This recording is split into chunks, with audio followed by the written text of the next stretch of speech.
Hello, everyone. This is Sinema77, horror and cult film lover. I'm back with another movie review. And so I ended up reviewing the movie Night Eyes, and I decided I'm going to try to see this all the way through.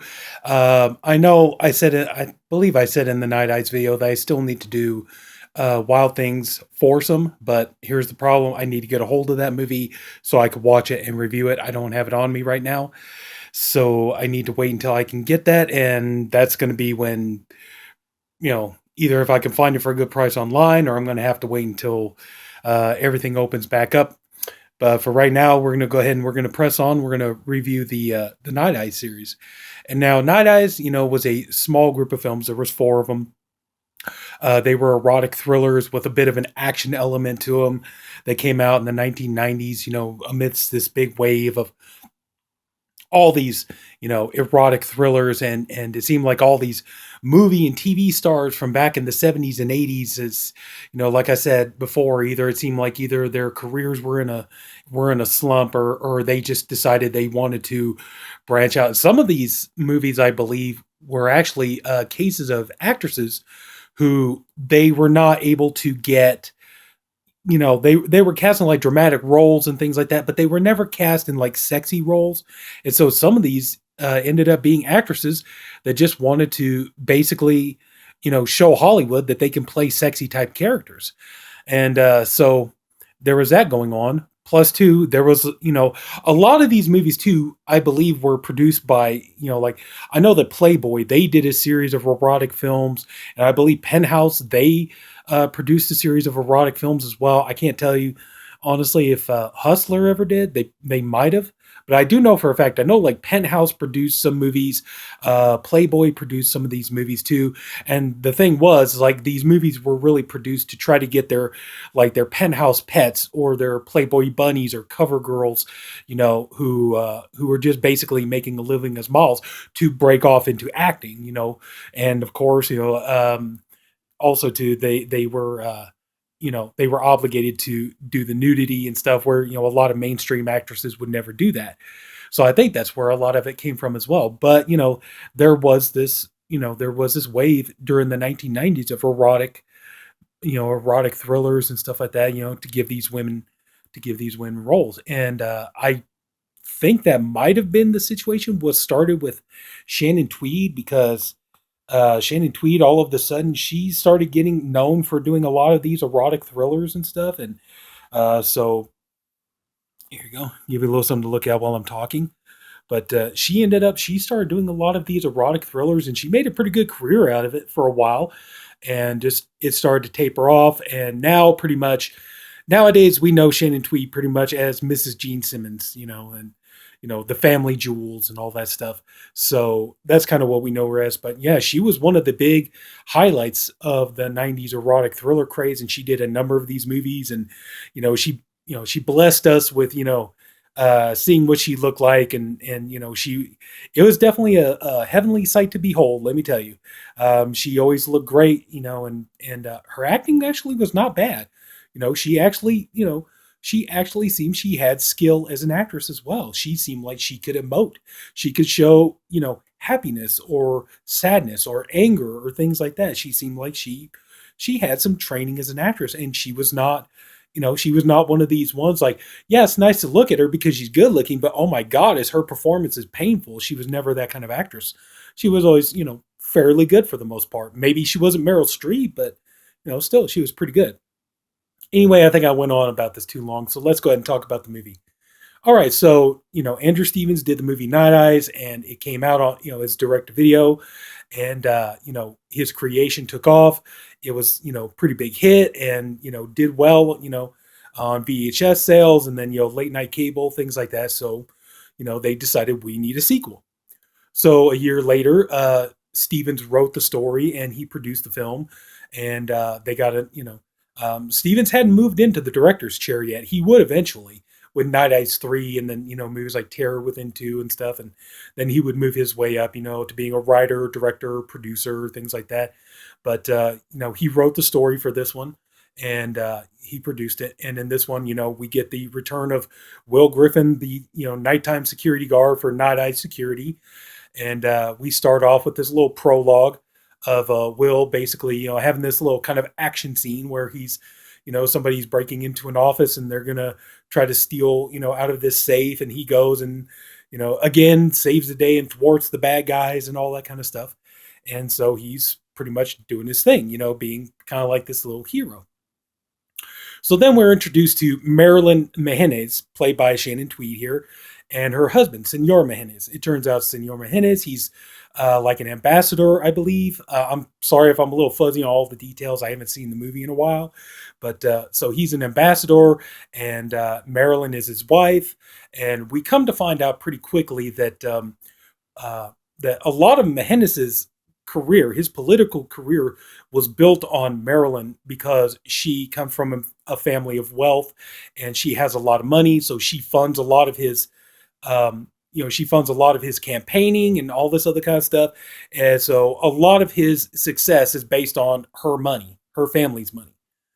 And, we come to find out also too that, for him, their marriage is just a marriage of convenience. He's just there for the money. He doesn't give a damn about her. He's not even remotely interested in her, which I think that's kind of strange because uh, what man would not be interested physically in uh, Shannon Tweed? That's kind of hard to believe.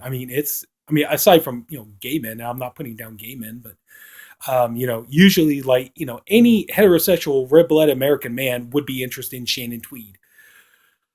But it turns out he's not interested in her. And so they're arriving to their big mansion. And so she's trying to talk sexy to him. She's trying to seduce him and it's not working. He's just, uh, he's all business minded, doesn't, kind of just acts like she doesn't exist. The only time she exists is when he needs to get money from her or whenever he's going to tell her that he's got a meeting and he's not going to be home and all this other kind of stuff. So they don't have a particularly happy marriage. So they get to their mansion and then they're pretty much being ambushed. There's a sniper, starts shooting at them. It turns out that Senor Mejenez is actually kind of a controversial figure, and apparently there are people who want to take him out. And so they're being shot at. They get to they're able to get to their house safely, and it turns out that Luis, who is actually played by Gino Silva, who everybody is always good. If you don't know Gino Silva, if you've never seen movies like A Man Apart with Vin Diesel or anything like that, the one thing you're always going to remember Gino Silva from, he was the guy who ended up delivering the death blow to Al Pacino at the end of Scarface when Al Pacino's on the balcony. He's all like, "Come on, you motherfuckers!" And he's screaming and raising it. And you got the cool looking dude with the black sunglasses. Almost looks like the Terminator. He's got the shotgun and everything. He's got the black sunglasses, the slick back black hair. He comes up behind Pacino while he's screaming and just blasts him, and he falls off the balcony. That was Gino Silva. Now, Gino Silva in this movie plays the character of Luis. So they realize now that Luis has, thwarted the bad guys and everything. And then Marilyn decides that she needs to, take extra measures to, um, you know, they need to take extra measures to make sure that their house and their home is secure. So something like this, will not happen again. Now, spoilers here. We're going to get in some spoilers, but we kind of find out that actually Senor Mejenez and Luis are actually in on this thing. What they're trying to do is that they're trying to concoct this plan. They want to get Marilyn killed. And the reason why is because obviously it's for money, because she has all this money as she's come from a rich family. And, when her parents died, they left her all this money. So she's, a woman of extreme wealth. And like I said, Mejenez has been using her money to fund his campaigns and everything else. So the plan is they need to bump off Marilyn so that, her, not only would her life insurance policy, but all of her fortune would revert to him. And then he could have access to all the money and he wouldn't have to be married to her anymore. So now we go back to, our good, our hero, our Indiana Jones here, Will Griffin, and he's, going home. He's done his night shift. He's, done his day of work.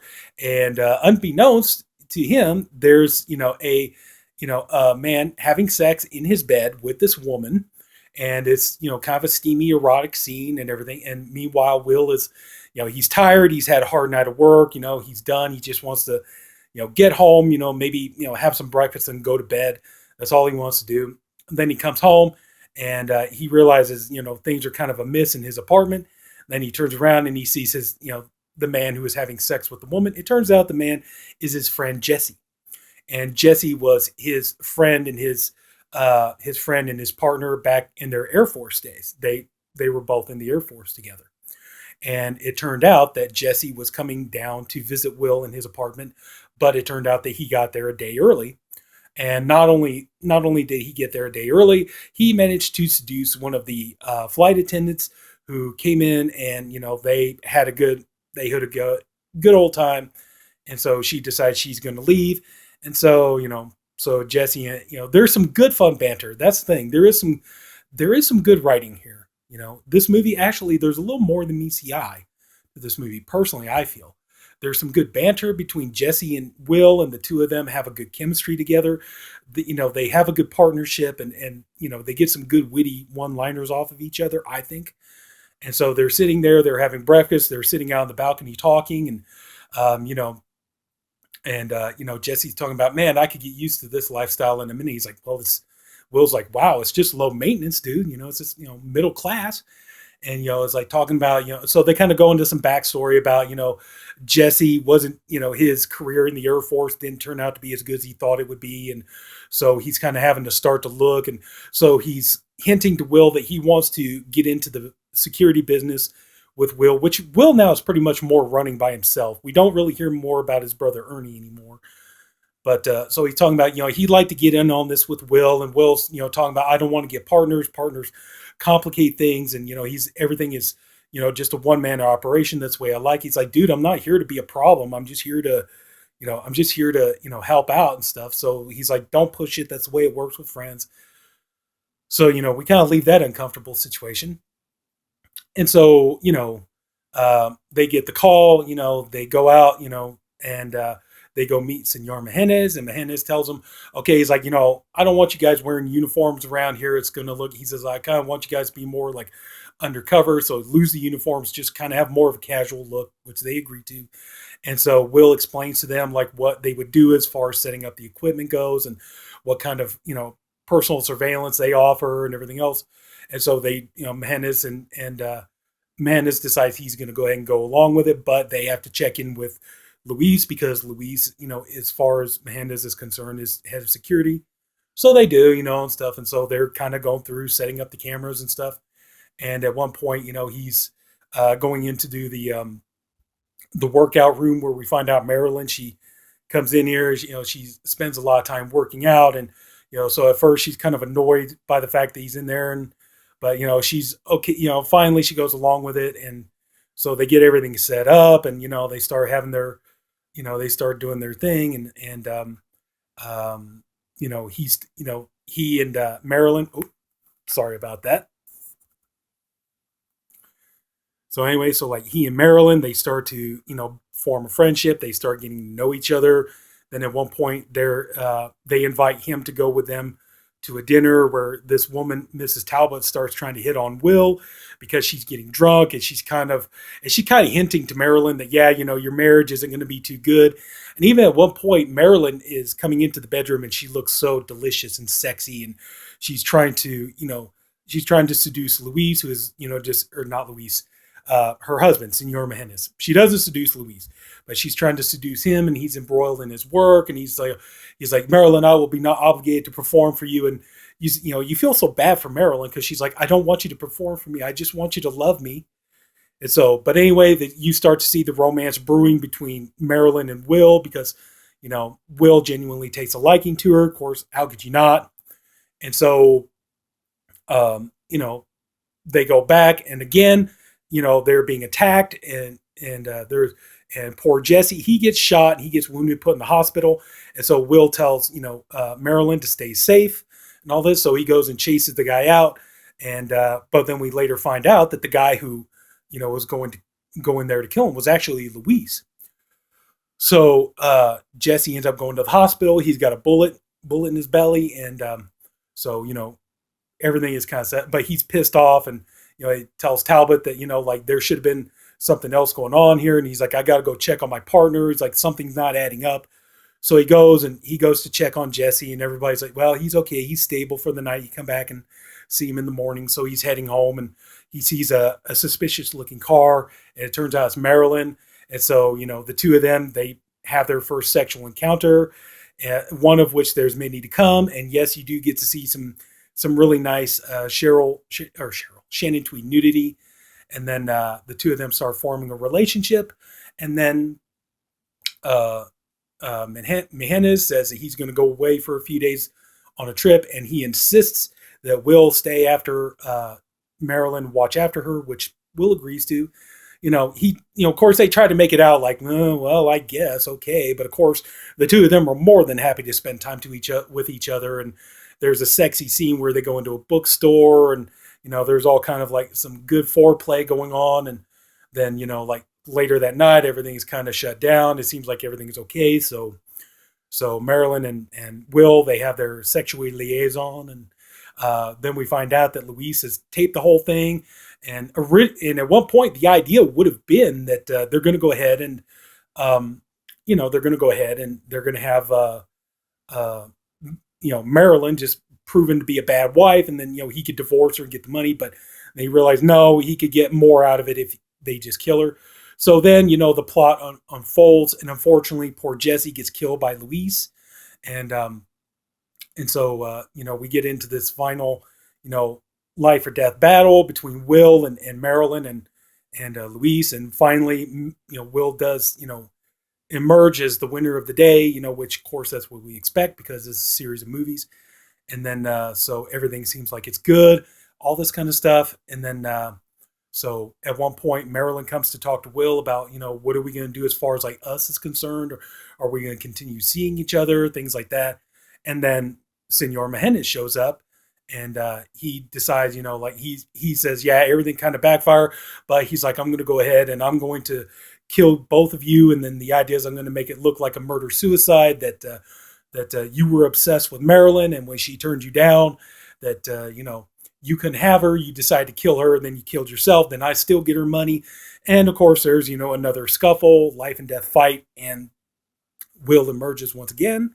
And then pretty much the movie ends with Will and Marilyn kind of, pretty much leaving together, and they go off, and then, that's about the end of the movie. So ultimately, the thing is I know these movies have gotten pretty harsh criticism by critics over the years, and people saying, these movies, they're not entertaining. Now, granted, some of them aren't. Some of these movies are really just kind of boring, and like they figure, well, you're watching it for the nudity, so there's no point to have a story or character development or any of that kind of stuff. So, you're just watching it for, the beautiful naked women. That's all you're watching it for. And I know some people are, but some people, yeah, I mean, they actually would like to have a good story too. And I think that's kind of one of the things that made Night Eyes one of the more successful erotic thriller series of the 90s.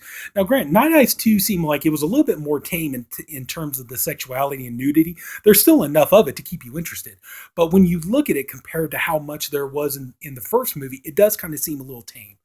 But, there are some good performances. And, like I said, when I reviewed the movie A Woman Scorned, I was surprised to see Shannon Tweed and Andrew Stevens have, kind of play enemies against each other, because the two of them, usually whenever they worked on a movie together, they always played love interests. And so it was kind of weird to see that movie. But I mean, but in this movie, the two of them, they work really well together, and it was clear that they liked each other because they continued to work in front of the camera as well as behind the camera, because they continued to do a number of other movies together. They worked, several times, and they did have a good chemistry, and and Will, he's pretty much, he's kind of he's not, I mean, I wouldn't exactly call him James Bond or Indiana Jones, but I mean, he's an interesting enough character, and he's kind of good, and stuff. Marilyn, like I said, I think Shannon Tweed gave a really fine performance, and she did really well. Of course, she looks great. She always does. The nudity, yes, there's that, and she looks good, but that was kind of the thing too. It's like the part where she really, Marilyn is an incredibly sympathetic character because, and that's an interesting thing because your character is a woman who is married and she's going to cheat on her husband, but they do it in such a way that it's like you feel for her. You would understand why she would do it because she's so unloved by Hector that, she feels like she has no option. And then here's this guy who starts to pay attention to her and makes her feel like he gives a shit about her. So yeah, she gravitates towards that. But overall, yeah, that's what I was saying before. I really wish one of these companies, I don't care who, Vinegar Syndrome, Kino Lorber, somebody, get a hold of these movies and put them out. Even if DVD is the best we're ever going to get. I would prefer Blu-ray or 4K, but, DVD at least, because all you can watch is like these butchered up versions on YouTube and stuff. And it's like, that doesn't give you the full experience. But anyway, yeah, Night Eyes 2 is a good movie, and I remember actually liking it, and it's a movie, you could watch it for the Shannon Tweed goodness, which there's plenty of that, but it's also got a good, fun story to it as well, so. But anyway, yeah, that's pretty much it. I think I've talked long enough, so if anybody took the time to watch all this, I thank you for doing it, I appreciate you for doing it. I honestly hope you enjoyed the review. If you did, please like. If you haven't already, go ahead and please subscribe, and that's it. Everybody take care, and I'll see you later. Have a good night, and bye-bye.